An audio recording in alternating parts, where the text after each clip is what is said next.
Баршаңызға сәлем, біз сіздермен бүгін гуляш тағамын жасайтын боламыз. Ең алдымен біз керекті заттарымызды дайындап турап аламыз.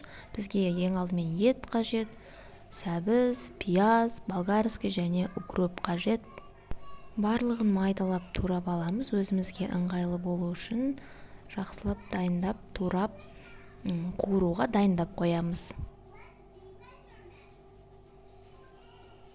Ең бірінші біз қызып тұрған тапамызға аз ғана май құйып, етімізді қуырып аламыз.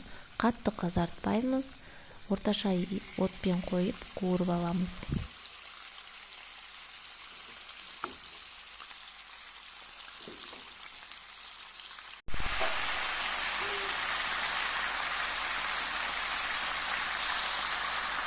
Етімізді қуырдық, енді біз пиязымызды саламыз.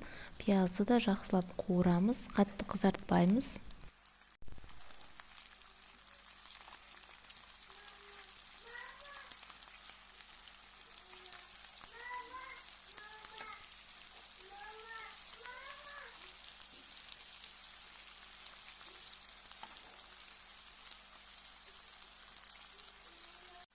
Пиязымызды қуырып болғаннан кейін болгарскийді саламыз.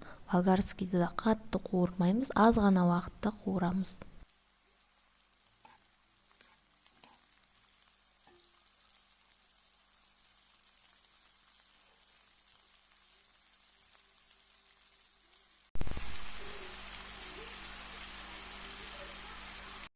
Енді біз үккіштен өткізілген, теркадан өткізілген сәбізімізді саламыз. Араластырып, кішкене қуырып аламыз сәбізімізді.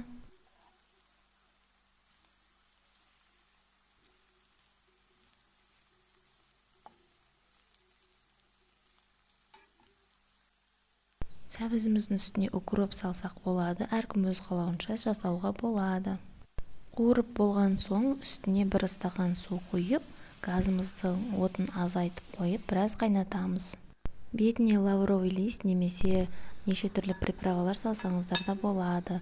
Енді біз күрішімізді осы тапаға кішкене ғана май құйып, күрішімізді салып қуырып аламыз.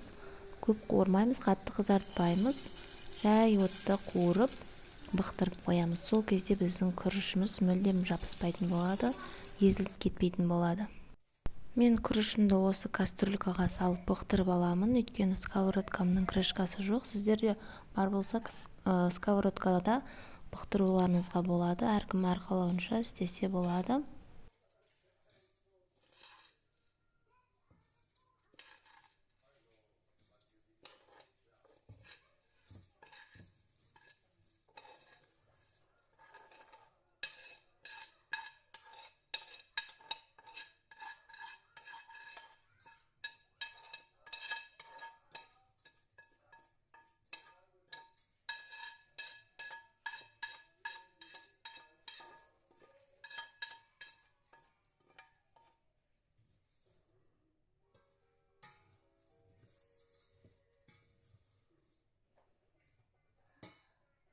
Күрішімізге де бір стакан су құйып пісіріп аламыз.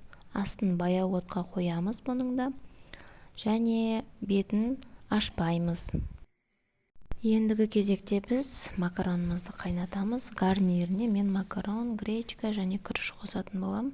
Сіздерде әр түрлі заттар қоссаңыздар болады. Өздеріңіздің қалауларыңызша үйлеріңізде не бар, соларды қоссаңыздар болады.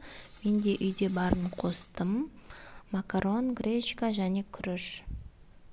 Макаронымды осылай ыдысқа салып аламын, сосын бетімен бірдей етіп су құйып, біраз қайнатамын. Бұл тез піседі, өте жылдам піседі.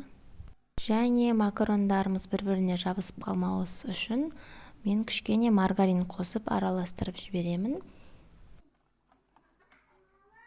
Гречкамызды да дәл осылай суға салып, май қоссаңыздар да болады, қоспасаңыздар да болады, солай бұқтырып пісіріп алсаңыздар болады.